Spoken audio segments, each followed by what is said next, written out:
네, 아마 세상에서 가장 유명한 철학자인 소크라테스는요, 성찰하지 않는 삶은 가치가 없다라는 유명한 말을 남겼습니다. 이 소크라테스가 살던 이 당시의 아테네 사람들은 개인과 공동체의 운명을 신탁에 맡겼습니다. 그러니까 개인과 공동체의 운명을 이게 신들이 결정한다고 믿은 거죠.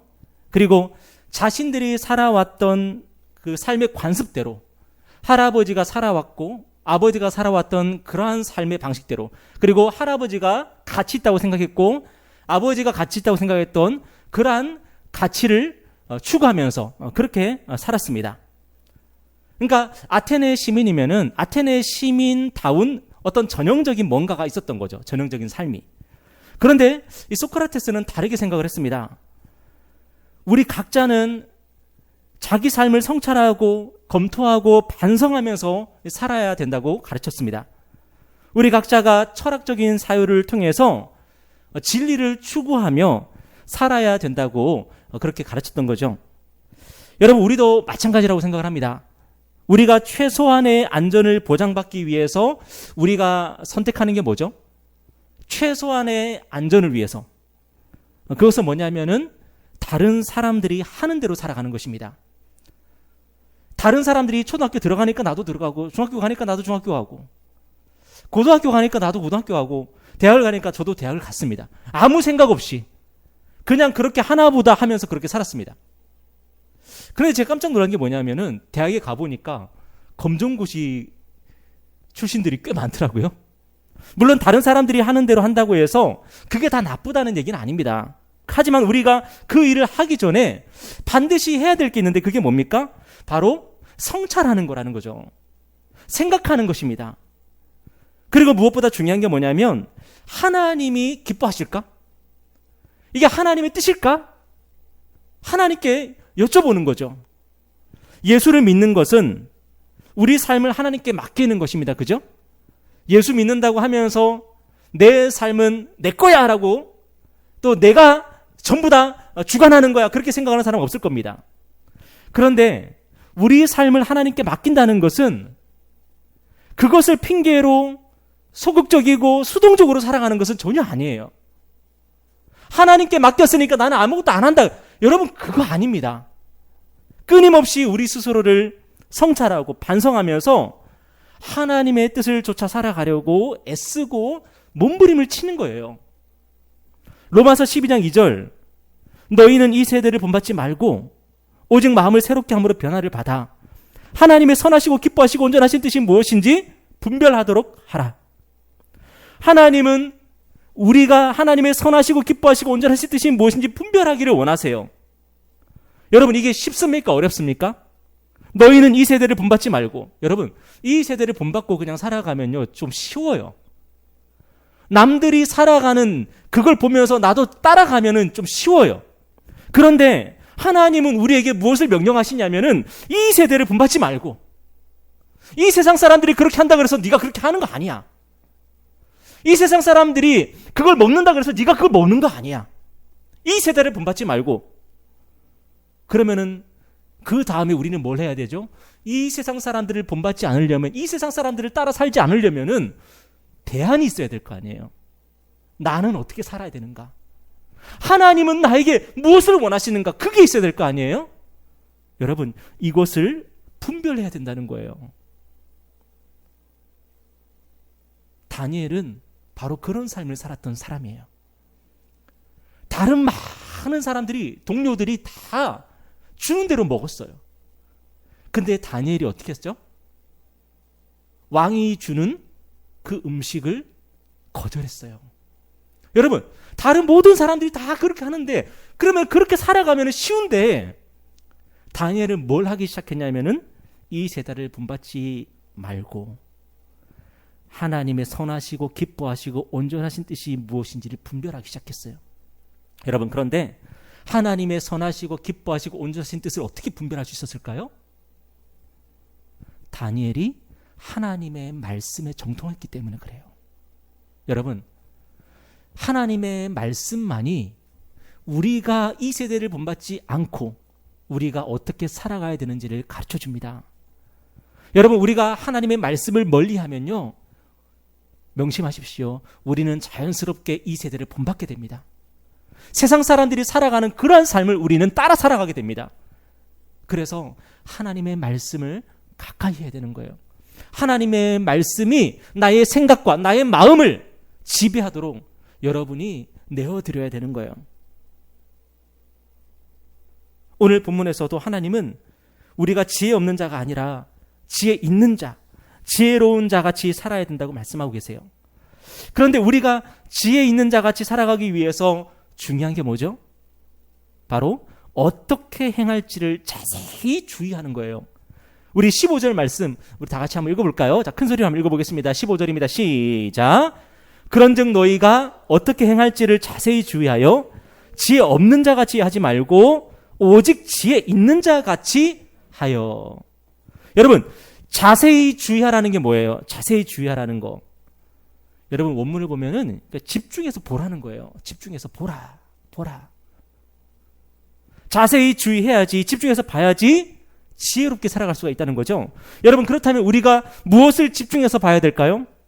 우리가 그 무엇보다도 집중해서 봐야 되는 게 뭐냐면 바로 우리 예수 그리스도세요. 우리가 예수 그리스도를 보고 듣고 배우고 적용하며 살아갈 때에 지혜롭게 살아갈 수가 있어요. 그리고 하나님을 기쁘시게 하며 살아갈 수가 있는 거예요.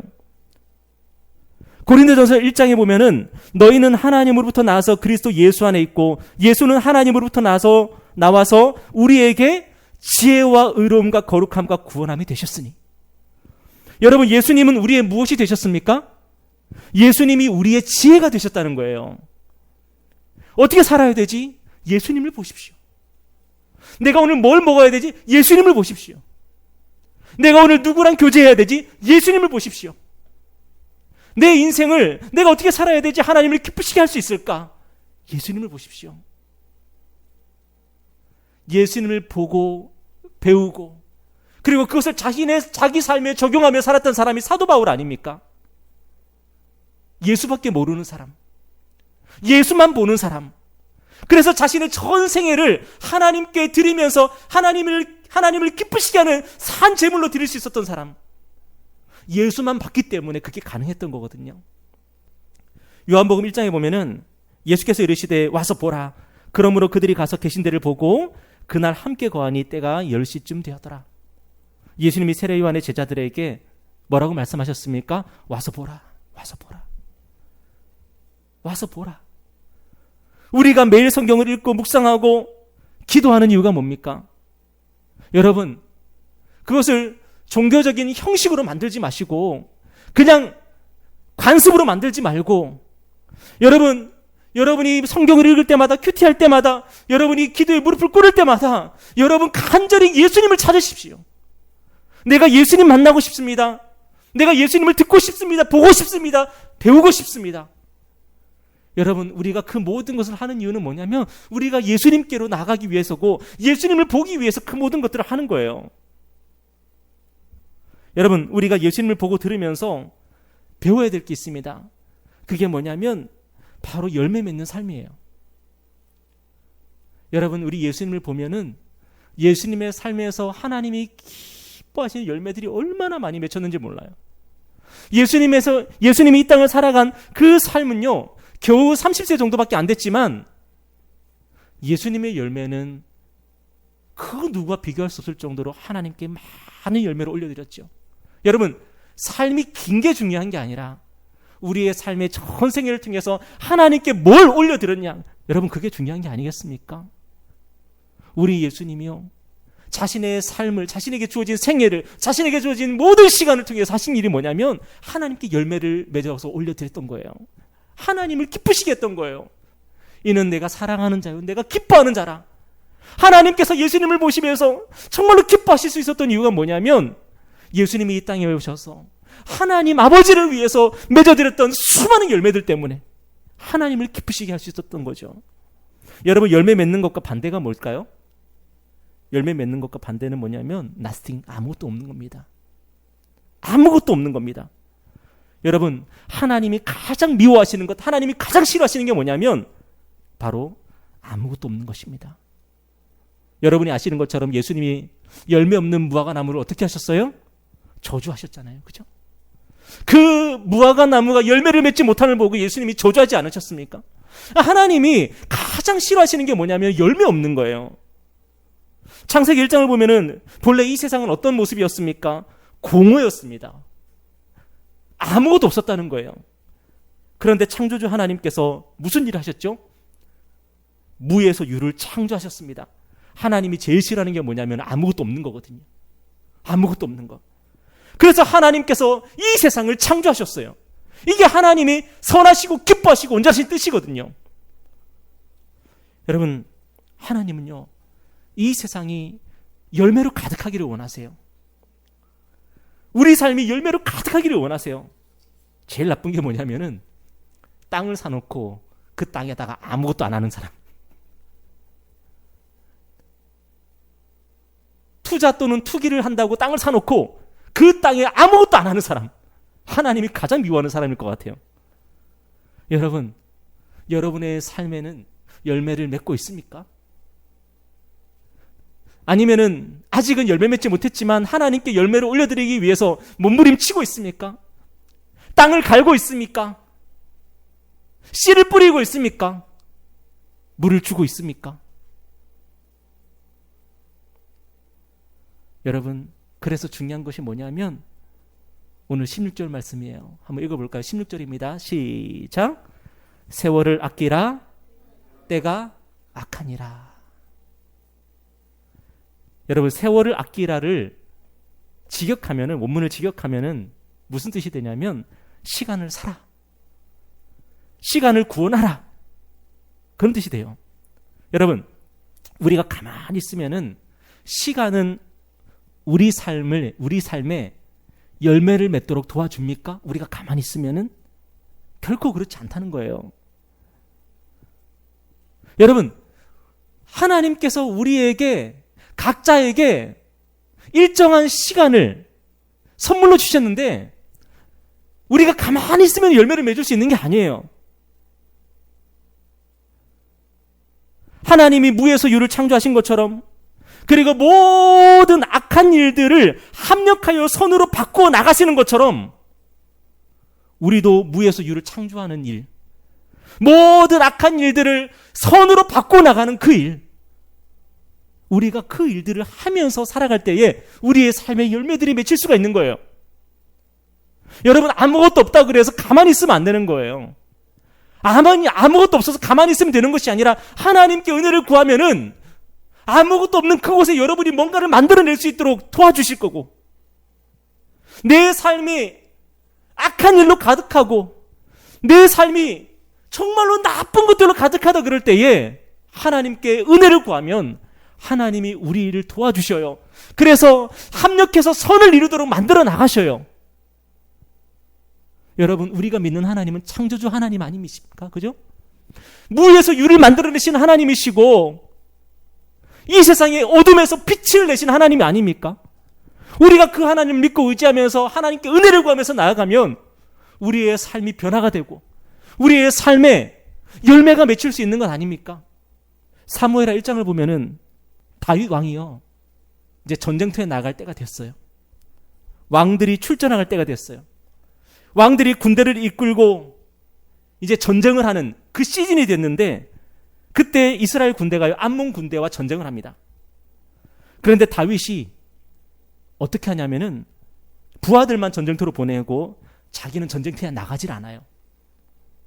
지금까지 이스라엘을 대적에서 구원하기 위해서, 원수들로부터 구원하기 위해서 다윗이 얼마나 열심히 욕망하게 전쟁터를 누볐습니까? 그런데 이제 좀 살만하니까, 이제 좀 먹고 살만하니까 전쟁을 하질 않아요. 부하들만 내보내고 자기는 예루살렘의 그 화려하고 좋은 왕궁에 거하면서 왔다리 갔다리 하고 있어요. 여러분, 일을 안 하니까 잠이 옵니까? 일을 안 하니까 잠이 안 오죠, 그죠? 그러니까 어떻게 합니까? 다윗이 침상에 놓다가 갑자기 야밤에 벌떡 일어나가지고 또 옥상에 올라가서 또 거닐고 있어요. 그때 다윗이 누구를 보죠? 밧세바를 보는 거예요. 밧세바가 목욕하는 모습을 그때 보는 거예요. 다윗이 하나님께서 자기에게 주신 그 시간을 허비하고 있을 때에, 그 시간을 낭비하고 있을 때에 다윗은 뭘 하게 됩니까? 하나님께 죄를 짓게 돼요. 여러분, 그래서 하나님께서 오늘 저와 여러분에게 뭐라고 말씀하시냐면 때가 악하니라. 때가 악하니라. 여러분, 가만히 있으면은 우리는 악으로 기울어 갑니다. 가만히 있으면은 우리는 아무런 열매를 맺지를 못합니다. 때가 악하니라. 그래서 오늘 우리가 하나님을 의지하고 우리가 하나님의 도움을 구하면서 마치 연어처럼 이 시대를 거스르고 역류하면서 나아가야 되는 것입니다. 그래서 중요한 게 있는데 그게 뭐냐면은 바로 하나님의 성령으로 충만을 받는 거예요. 우리 18절 말씀 한번 다 같이 읽어볼까요? 18절. 자, 시작. 술 취하지 말라. 이는 방탕한 것이니 오직 성령으로 충만함을 받으라. 우리를 향한 하나님의 뜻이 뭐라고요? 하나님이 우리에게 원하시는 게 뭐냐면 술 취하지 말라. 성령으로 충만함을 받으라. 여러분, 여기서 술 취하지 말라 해서 멈추면 안 돼요. 술 취하지 말라 해서 멈추게 되면은 율법주의, 금욕주의에 빠지게 되는 거예요. 왜 하나님은 술에 취하는 것을 싫어하실까요?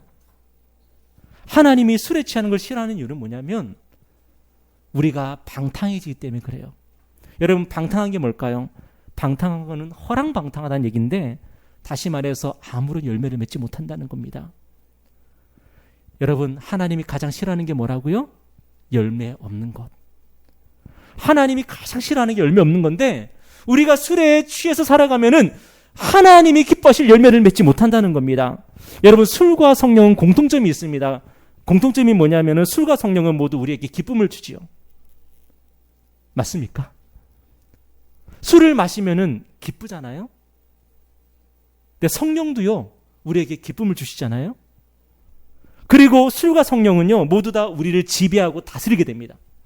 여러분, 이런 유명한 말이 있지 않습니까? 처음에는 우리가 술을 마시지만 나중에는 술이 우리를 마신다 그러잖아요. 그죠? 그러니까 술과 성령은요, 모두 다 결국에는 우리를 지배하고 다스리게 되십니다. 그런데 술과 성령의 차이점이 있습니다. 그게 뭐냐면 술의 지배를 받으면 열매를 맺지 못하지만 성령의 지배를 받으면요, 성령의 놀라운 열매들을 맺게 되는 것입니다. 갈라디아서 5장, 오직 성령의 열매는 사랑과 희락과 화평과 오래 참음과 자비와 양선과 충성과 온유와 절제니 이 같은 것을 금지할 법이 없느니라. 여러분, 그래서 하나님은 우리가 술이 아니라 성령을 마시라고 말씀하는 거예요. 성령을. 술이 아닌 성령에 취하라고 말씀하시는 거예요. 오늘 우리가 모여서 하나님을 예배하는 이유가 뭡니까? 우리가 하나님을 예배하는 중요한 이유가 뭐냐면 우리가 함께 모여서 성령을 마시는 거예요. 고린도전서 12장에 보면은 우리가 유대인이나 헬라인이나 종이나 자유인이나 다 한 성령으로 세례를 받아 한 몸이 되었고 또 다 한 성령을 마시게 하셨느니라. 성령은 뭐 하는 거예요? 마시는 거예요. 성령은 마시는 거예요. 가급적이면 큰 사발에다 마셨으면 좋겠습니다, 여러분. 소주잔 아닙니다. 여러분, 큰 그냥 말통에다가 그냥 성령을 마셔야 되는 거예요. 가나의 혼인잔치에서 예수님은 무슨 일 하셨죠? 물을 포도주로 만드셨습니다. 예수님은 포도주를 베풀어 주셨습니다. 그 포도주를 맛본 사람들이요, 감격하고 감탄했어요. 이처럼 예수님은 오늘도 저와 여러분에게 성령의 새 포도주를 베풀어 주시기를 원하셔요. 우리 예수님은 우리 인생을 포도주로 채우기를 원하세요. 여러분, 혹시 여러분의 인생이 맹물같이 허전하십니까? 뭔가 맹탕인 것 같습니까? 뭔가 중요한 것이 빠져 있는 것 같습니까? 아무리 마셔도 뭔가 개운하지 않습니까? 여러분, 마리아가 예수님께 나아가서 구했던 것처럼 우리가 예수님께 나아가서 새 포도주를 달라고 간청해야 되는 것입니다. 주님, 내 인생이 뭔가 빠져 있는 것 같습니다. 내 인생에 뭔가 중요한 것이 없는 것 같습니다. 그저 그렇게 살아가고 있습니다. 그저 그렇게. 주님, 도와주십시오. 우리 주님께서 저와 여러분에게 성령의 새 포도주를 베풀어 주실 것입니다.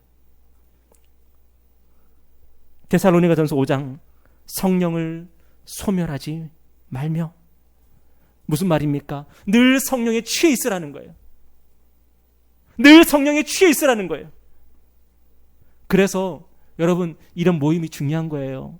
이 예배가 중요한 거예요. 여러분, 이 예배는 뭐 하는 시간이라고요? 우리 모두가 함께 성령을 마시는 시간이에요.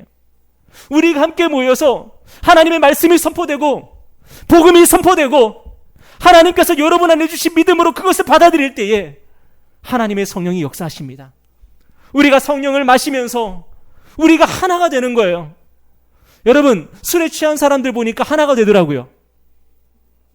전부 그냥 각자의 모습으로 왔다가 술을 마시면은 우리는 하나야. 물론 막 싸움박질도 하긴 하지만 하나가 되어가지고 막 서로 친구가 되고 가까워지고 막 그러더라고요. 그런데 성령께서 우리를 하나로 만들어 가십니다. 우리를 변화시키시고 우리를 하나로 만드시고 우리 안에서 세일을 행하시고 우리 모두가 다 성령의 놀라운 열매들을 맺게 하시고, 여러분, 저와 여러분의 삶에 그런 은혜가 많기를 바랍니다. 여러분, 술이 사람을 변화시킨다는 것을 믿으십니까? 여러분, 술은 사람을 변화시킵니다. 그죠? 술은 사람을 변화시킵니다. 성령은 우리를 변화시키십니다. 여러분, 변화를 원하십니까? 여러분, 변화되기를 원하십니까? 다른 방법이 없습니다. 성령을 마시고 성령으로 취하면 하나님이 기뻐하시는 열매를 맺도록 우리의 삶이 변화가 됩니다. 왜 성령을 마시지 않습니까? 왜 말씀 앞으로 나아가지 않고, 왜 기도하지 않고, 왜 예수 그리스도께 성령을 달라고 구하지 않습니까?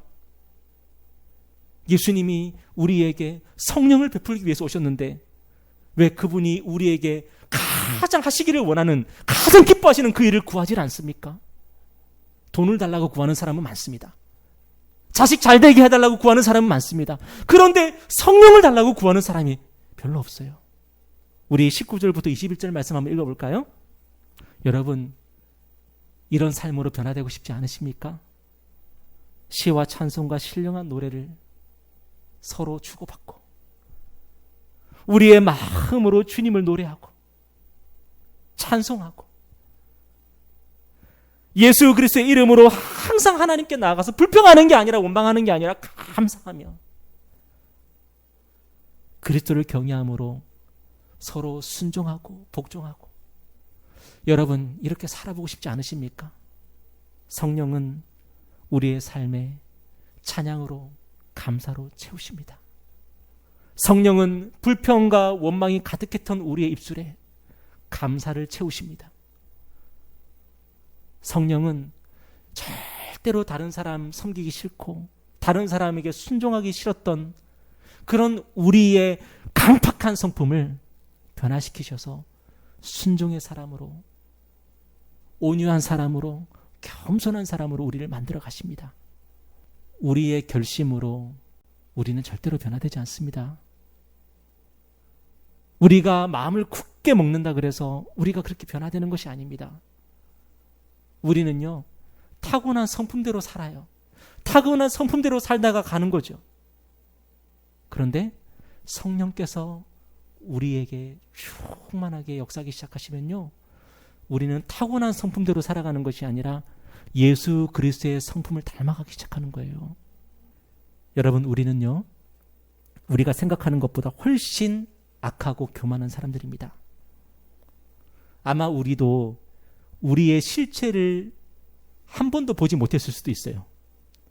우리 안에 얼마나 악한 마음이 지금 도사리고 있는지 우리는 하나님께서 은혜를 베푸시니까 그게 다 드러나지 않는 거죠.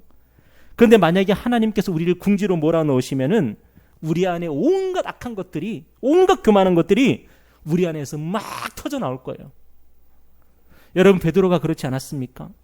결단코 주를 버리지 않겠다고, 주님과 함께 죽을 수 있다고 혼장담했던 사람이었습니다. 그런데 막상 코너에 몰리니까 어떻게 됐습니까? 주님을 버리고 도망가 버렸습니다. 주님을 부인하고 저주했습니다. 여러분, 우리는요, 우리가 생각하는 것보다 훨씬 악하고 교만한 사람들입니다. 우리는 우리가 생각하는 것보다 더 죄인입니다. 여러분, 하나님의 사랑이 무엇입니까? 하나님의 사랑은요, 이렇게 악하고 교만한 우리를 사랑하신 거예요. 우리가 아는 우리보다 하나님이 우리를 아시는 것이 더 정확합니다. 하나님은 우리의 모든 것을 아십니다. 우리가 얼마나 죄인인지를 아십니다. 우리가 얼마나 못됐는지를 아십니다. 우리가 얼마나 거만하고 교만한지 다 아십니다. 우리가 무슨 생각했는지도 하나님은 다 아십니다. 그런데 하나님께서 그런 우리를 사랑하셨어요. 몰라서 사랑한 게 아니라, 가끔씩 몰라서 속아서 결혼했다고 하는 사람도 있지 않습니까? 그 사람이 결혼할 수 있었던 이유는 그 사람에 대해서 잘 몰랐기 때문에 그래요. 배우자에 대해서 잘 몰랐기 때문에 결혼이 했던 거죠. 근데 하나님은 다 아세요. 그런데 우리를 사랑하시는 거예요. 우리의 삶은요, 그냥 우리의 삶이 아닙니다. 우리에게 주어진 삶과 우리에게 주어진 시간은 예수님께서 자기 몸을 버리시면서 우리에게 은혜로 선물로 주신 그런 귀한 삶이고 귀한 시간입니다. 여러분, 이 세상 사람들과 전혀 다르죠, 그죠? 이 세상 사람들이 쓰는 그 시간과 우리의 시간은 전혀 다른 것입니다. 여러분, 이제 우리가 어떻게 살아가야 되겠습니까? 세월을 아끼라. 때가 악하니라.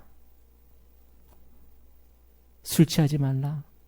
이는 방탕한 것이니 성령으로 충만함을 받으라. 하나님께서 우리에게 이와 같은 명령들을 하고 계시는 이유는 우리를 통해서 하나님이 기뻐하시는 열매를 얻고자 하시기 때문에 그렇습니다. 성령으로 말미암아 하나님께 귀하고 아름다운 열매를 맺어드리는 저와 여러분의 삶이 되기를 축복합니다. 기도하겠습니다.